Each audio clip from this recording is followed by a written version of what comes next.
Hello everyone, welcome to my channel with a new vlog video. আর আমাদের এখানে আমেরিকাতে বরফ পড়ার যে ভ্লগগুলো আমি শেয়ার করেছি সেটারই 3rd নাম্বার পার্টটা আজকে শেয়ার করতে চলেছি। পুরো ভিডিওটা দেখতে থাকো স্কিপ না করে।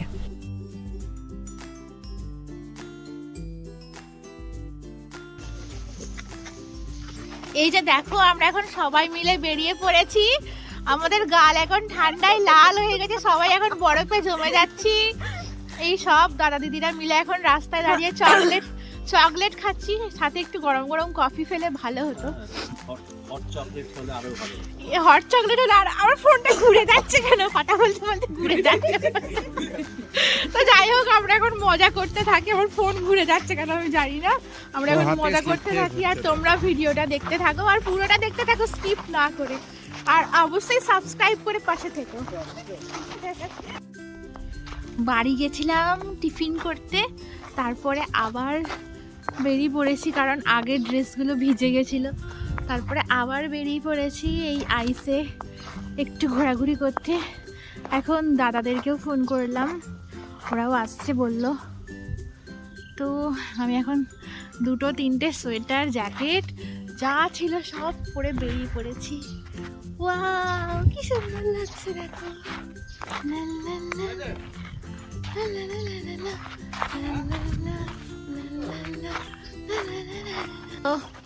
হাই এভরিওয়ান, তো আমরা এখন বরফে সবাই মিলে বেরিয়ে পড়েছি। এই দাদা দিদিকে তোমরা আশা করি সবাই চেনো। তো আমরা এখন সবাই মিলে বেরিয়ে পড়েছি। সবাই বলো কেমন মজা হচ্ছে? দারুণ।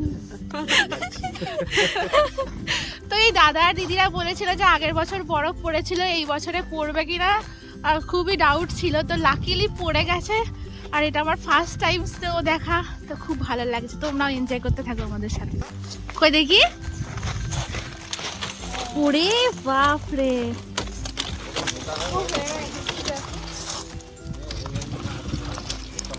আমার হাত দিয়ে আনার দরকার নেই, এই দূর থেকে ঠিক আছে।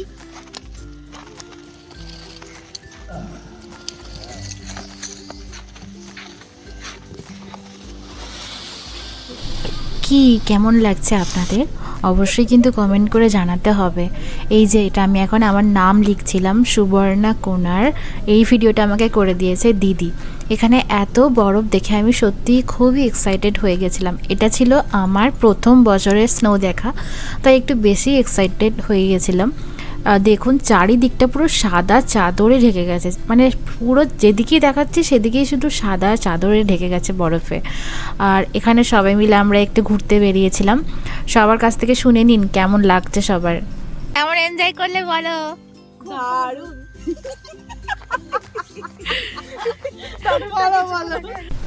শুধু আমরাই না, এখানকার দেশের মানুষরাও খুবই এনজয় করছিল। এই যে দেখতে পেলেন একটু আগে একটা বক্সের ভেতরে একটা বাচ্চাকে বসিয়ে টেনে নিয়ে যাচ্ছে তার বাবা মা। এরকমভাবে এখানে সবাই যে কোনো প্লাস্টিকের প্লেট নিয়ে এসছে, মানে যার যা ঘরে ছিল সেটা নিয়েই চলে এসছে সবাই স্লিডিং করতে বরফে। তো এই প্রথমবার, মানে নর্থ ক্যারোলিনাতে জেনারেলি এত বরফ পড়ে না, এখন রিসেন্টলি আগের বছরেও পড়েছিল সবাই বলল, আর এই বছরে তো আমরা এসে দেখলাম। তাই এত বরফ যেহেতু পড়ে না এখানে, তাই বরফ পড়েছে বলে মানুষ একটু বেশি এক্সাইটেড হয়ে গেছে। আর স্নো স্টর্মের জন্য সবাই তো আগে থেকে বাড়িতে সব কিছু কিনে মজুত করে রেখেছিল। সেই সময় সবগুলো দেখার মতন ছিল, কারণ একটা দোকান, মানে একটা শপে গিয়েও দুধ নেই, ব্রেড নেই, সব কিছুই যেন খালি হয়ে গেছে। এখানকার মানুষ সব কিছু নিয়ে আগে থেকে স্টোর করে রেখে দিয়েছে, যে স্নো স্টর্ম হলে কতদিন বাড়ি থেকে বেরোতে পারবে কিনা ঠিক নেই, কারণ রাস্তাঘাট থেকে বরফ গলবে, তারপর তো মানুষ গাড়ি নিয়ে বেরোতে পারবে। তাই জন্য আগে থেকে সবাই সব কিছু নিয়ে রেডি করে রেখে দিয়েছিল। আমরা অবশ্য তেমন কিছু কিনিনি। তো যাই হোক, প্রথম বছরের স্নো দেখার এক্সপিরিয়েন্সটা খুবই ভালো লাগলো, তার সাথে আপনাদেরকে দেখাতে পেরে আরও ভালো লাগলো। আপনারা কিন্তু অবশ্যই কমেন্ট করে জানাবেন, শুধু ভিডিওটা দেখে নিয়ে পালিয়ে গেলে কিন্তু হবে না, একটা লাইক আর কমেন্ট কিন্তু করতেই হবে। এরপরে আমরা বাড়ি চলে আসি। প্রচণ্ড ঠান্ডা লাগছিল সবাইকেই, তাই বাড়ি চলে এসে স্নান টান করে আমি এবার জানলা দিয়ে দেখি যে একটা কাপল এরকম করছিল রাস্তার মাঝে, মানে সাইকেল নিয়ে একজন যাচ্ছে আর একজন তাকে টেনে নিয়ে যাচ্ছে। সেও কিছু একটা প্লাস্টিকের বা কিছুর ওপর একটা বসেছিল, যার জন্য স্লিপ হয়ে গেছিলো। এই দেখুন, সকালে আমি এখানে নাম লিখেছিলাম এসকে, ওই নামটা এখনও আছে। ইনফ্যাক্ট আমি 2 দিন পরে আজকে ব্লগটা এডিট করছি, এখনও দেখছি যে ওই লেখাটা আছে। পরে আমি বেরিয়েছিলাম সন্ধেবেলায় এই জায়গাটা আলাদা রকমেরই লাগছিল, মানে লাইটটা পড়েছে তো বরফের ওপরে, আর এত চকচক চকচক করছিল, মনে হচ্ছে যেন সাদা দুধের ওপরে কেউ গ্লিটার ছড়িয়ে দিলে যেমন লাগে ঠিক সেরকম। এত সুন্দর শুভ্রতা, মানে কি বলবো, আমার বলা কিছু ভাষা নেই, এত সুন্দর লাগছিলো যে আমি দু চোখ ভরে শুধু দেখছিলাম। সব রকমের ঠান্ডাকে উপেক্ষা করে আমি একাই বেরিয়ে পড়েছিলাম এখন দেখতে। তো আমি এখন যাচ্ছিলাম আমাদের জিমটা যেতে যে রাস্তাটা, সেই রাস্তাটা যাচ্ছিলাম। এখন এই জায়গাটা কি সুন্দর চকচক করছে দেখো, এখন সন্ধ্যা নেমে আসছে। এখন সন্ধ্যা নেমে এসছে, তো আমি এখন আরেকবার বেরোলাম, ভাবছি একটু জিমে যাওয়া যাক। তো এই জায়গায় লাইটটা পড়েছে, তার সাথে এই জায়গাটা এত চকচক করছে যে একটা আলাদাই সুন্দর লাগছে দেখতে এই জায়গাটা। বাট ঠান্ডা খুবই আছে। আর আরেকটা জিনিস আমি লক্ষ্য করলাম, যখন আমরা সকালে বেরিয়েছিলাম তখন বরফটা একটু গুঁড়ো গুঁড়ো ছিল, কিন্তু এখন দেখছি বরফটা একদমই জমে গেছে, মানে স্লিট যেটাকে বলা হচ্ছে। কালকে আমাদের এখানে স্নোয়ের সাথে স্লিট পড়েছে, তো তার জন্য বরফটা একদম হার্ড হয়ে গেছে। যখন আমি রাস্তা দিয়ে হাঁটছি তখন মনে হচ্ছে যেন স্লিপারি হয়ে গেছে বিষয়টা, মানে আর ওই নরম জিনিসটা নেই যেটাতে পাটা সকালবেলায় গেঁথে যাচ্ছিল, এখন হয়ে গেছে জায়গাটা শক্ত। চলো আমি জিমে যাচ্ছি, তোমাদেরকে দেখাই। এইদিকে আমি এখন যাচ্ছি জিমে। লাইটটা পড়েছে যে জায়গাগুলো, সেই জায়গাগুলো এত চকচক করছে, মনে হচ্ছে কেউ গ্লিটার ছড়িয়ে রেখেছে, খুব ভালো লাগছে দেখতে। এই জায়গাটা পুরোটা এখন এরকম হয়ে গেছে, কি অবস্থা, কি দারুণ লাগছে না?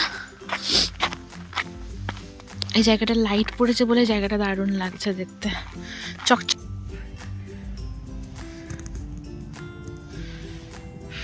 আমি এখানে হাঁটছি, আমার রীতিমতো ভয় লাগছে গড়িয়ে যাওয়ার, কারণ এই জায়গাটা পুরোটা স্লিপ হয়ে গেছে আর এই জায়গাটা পুরোটা ঢালু গড়ান টাইপের।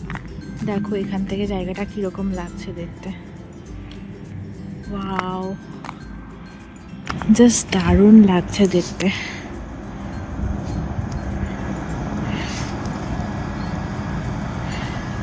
দেখো কি অবস্থা এখানে। আমাকে আগে অনেকেই জিজ্ঞেস করতে যে এখানে ছাদ কেন নেই, ঢালু কেন, এই যে এটার রিজন এখানেই রয়েছে। এই ছাদটা যদি এরকম ঢালু না হয় তাহলে বরফটা জমে থাকবে, এরকম অবস্থা আছে বলে বরফটা ঝরে পড়বে বা গলে যাবে, তাও বরফ আটকেই আছে অলমোস্ট।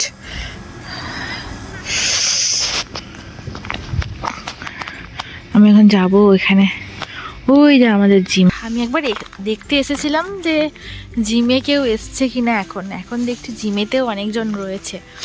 আর তার সাথে এই জায়গাটা একটু ঘুরতে এলাম, আমাদের পাশের অ্যাপার্টমেন্ট এটা, দাদারা এখানে থাকে।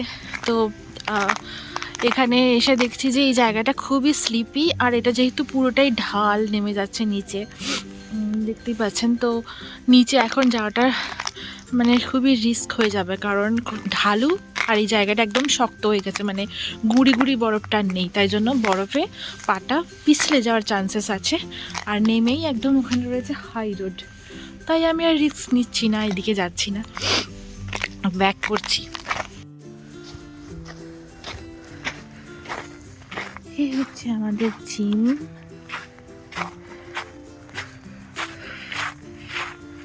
আর এই হচ্ছে সুইমিং পুল। আর মনে হচ্ছে যে এখন বৃষ্টি নামছে, তাই বাড়ি ফিরে যাওয়াটাই বেটার হবে সন্ধে নামার আগে। জিমে আর এখন ঢুকছি। জিম থেকে ভিউটা দেখো, এগুলো হচ্ছে সব বরফ হয়ে গেছে, কিন্তু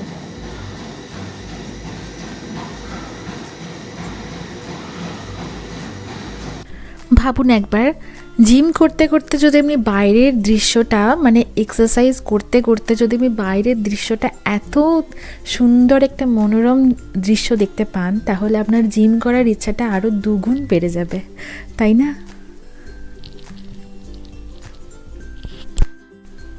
যেহেতু চারিদিকটা অন্ধকার হয়ে গেছে তাই ভাবলাম বাড়ি চলে যাই। আর তখন বৃষ্টিও নেমে গেছিলো, তো রাস্তাঘাট তো আরও স্লিপ হয়ে যাবে, বরফ পড়েছে, তার উপরে আবার যদি বৃষ্টি পড়ে। তো অলরেডি বৃষ্টি পড়ছিল, আমি বৃষ্টিতে ভিজে ভিজেই তখন বাড়ি চলে আসি। আর আসার সময় দেখি আমার এত ভালো লাগছিল দেখতে চারিদিকটা, লাইটগুলো যখন পড়েছে চারিদিক থেকে এই জায়গাটার একটা আলাদাই সৌন্দর্য চলে এসছে, মানে এত চকচক করছে বরফগুলো, চারিদিকে রিফ্লেক্ট হয়ে জায়গাটা যেন আরও বেশি আলোময় লাগছিল। আর দেখে মনে হচ্ছিল যেন এখন রাতই হয়নি, মানে ভোরবেলা টাইপের যেমন হয় আকাশটা ঠিক সেই রকমই লাগছিল দেখতে।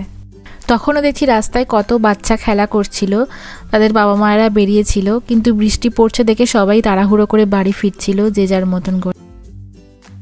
তাই আমিও বাড়ি চলে এলাম আর বেশি দেরি না করে, কারণ রাস্তাঘাট প্রচুর স্লিপ হয়ে গেছে, যে কোনো সময় ধূপধাপ করে পড়ে যেতে পারে। এখন এই সিঁড়ি দিয়ে উঠতে হবে, সব সিঁড়ি দিয়ে কেমন বরফ জমে গেছে দেখতেই পাচ্ছ, আর জোরে বৃষ্টি নেমে গেছে, তো খুবই স্লিপ আর খুবই রিস্কি এই সিঁড়ি দিয়ে ওঠাটা এখন।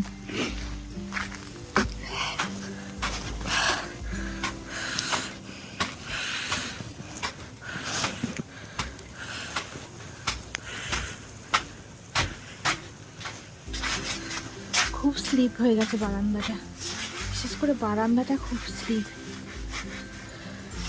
যাই হোক, এরকম দেখাচ্ছে এখন, যখন এরকম আছে এখন। ওকে,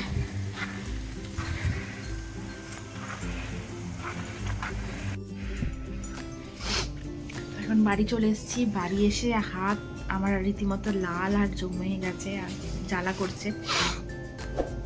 এখন মানে কি বলবো, এখন হঠাৎ করে বৃষ্টি নেমে যাবে সেটা আমিও জানতাম না, আমি দেখে যাইনি ওয়েদার রিপোর্টটা, তো আমি একটু ঘুরতে গেছিলাম। আর যাই হোক, আমার বেশ ভালোই লাগে এইসব এক্সপ্লোর করতে। পরে ঠান্ডাটা আমাকে পরে ভুগতে হয় এবং শরীরটা খারাপ হয়, বাট আমার একটা ভিডিওগ্রাফি করার একটা শখ আছে, তো আমি ব্লগিং ভিডিওগ্রাফি করতে পছন্দ করি, তাই ভাবলাম আপনাদেরকে দেখাই ঘুরে।